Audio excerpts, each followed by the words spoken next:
politik yang memeras, menyingkirkan, memberikan kesempatan partisipasi yang terbatas, partisipasi yang terkendali. Bahkan mereka-mereka yang berbeda pikiran politiknya sering dipinggirkan dari arena. Negara dengan institusi politik yang memeras, menyingkirkan ini sering tidak mengindahkan etika, sering tidak mengindahkan aturan hukum. Bahkan peraturan bisa ditekan teguh, bisa diterapkan setelah tebang pilih, dan seringkali dibuat hanya untuk menguntungkan mereka yang sedang berada di dalam lingkar kekuasaan. Negara dengan institusi politik yang bersifat melayani semua, yang menjunjung tinggi pilar demokrasi, yang memberikan kewenangan kepada cabang-cabang pemerintahan agar saling mengawasi, saling menyeimbangkan.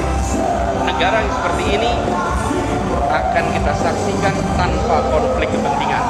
Misalnya, yang seperti ini tidak ada market player yang sekaligus regulator.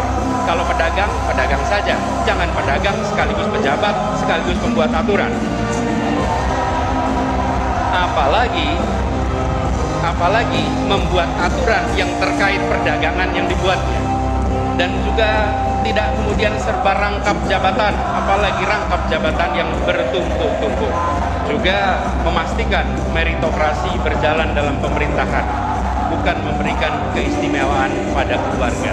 Negara dengan institusi politik yang melayani ini cenderung menjunjung tinggi tegaknya rule of law, sehingga yang dilakukan adalah memperkuat cabang-cabang hukum agar independen, agar terbebas dari intervensi politik, agar transparan dalam setiap pengambilan keputusan. Dan kalau kita saksikan, ini yang harus kita perkuat di Republik ini. Negara dengan institusi politik yang inklusif, yang melayani, akan menjunjung tinggi kesempatan warga untuk menyuarakan pandangannya, pikirannya, aspirasinya tanpa sedikit pun ada rasa takut. Negara yang inklusif adalah negara yang tidak baperan, negara yang membuka ruang pada kritik. Negara atau pemerintah memiliki kekuatan aparat, memiliki kekuatan anggaran, memiliki kekuatan media, memiliki bahkan kekuatan senjata. Yang dimiliki oleh rakyat adalah gagasan, aspirasi, dan kata-kata. Jangan sampai satu hal yang dimiliki oleh rakyat, kata-kata, itu pun dilarang untuk diartikulasikan. Izinkan kata-kata rakyat bisa muncul ke permukaan.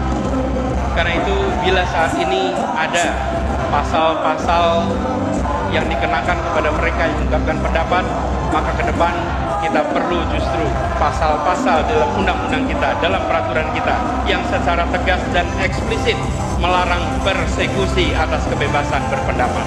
Terkait dengan institusi ekonominya, negara dengan institusi ekonomi yang bersifat ekstraktif atau pemeras cenderung membatasi akses, membatasi kesempatan ekonomi dan sumber daya finansial hanya kepada sebagian kalangan. Mereka yang berada dalam lingkar kekuasaan saja, mereka yang dekat lingkar kekuasaan saja. Sementara mereka yang jauh, mereka yang tidak bersama, tidak mendapatkannya. Ini harus kita hindari, harus dihadirkan transparansi dan pengawasan atas penyalahgunaan kekuasaan seperti ini. Dan tentu saja negara dengan institusi ekonomi yang bersifat melayani semua, sifatnya inklusif adalah yang memberikan kesempatan terbuka, kesempatan yang lebar kepada semuanya. Dan langkah-langkah yang kita lakukan untuk menghadirkan ini adalah memastikan bahwa yang kecil bisa menjadi besar tanpa mengecilkan yang besar, bahwa membesarkan yang kecil tanpa mengecilkan yang jadi, bukan hanya bersifat ekstraktif memberikan kesempatan pada yang besar untuk makin besar, tapi harus memastikan bahwa semua dapat kesempatan yang sama. Dan negara dengan institusi ekonomi yang bersifat ekstraktif ini cenderung abai pada pengembangan pelayanan publik. Sebaliknya, yang inklusif cenderung untuk melayani semua. Kami hadir untuk menghadirkan keadilan sosial bagi seluruh rakyat Indonesia. Kami hadir untuk memastikan ada kesejahteraan bagi semua. Kami hadir untuk memastikan muncul persatuan bagi semuanya.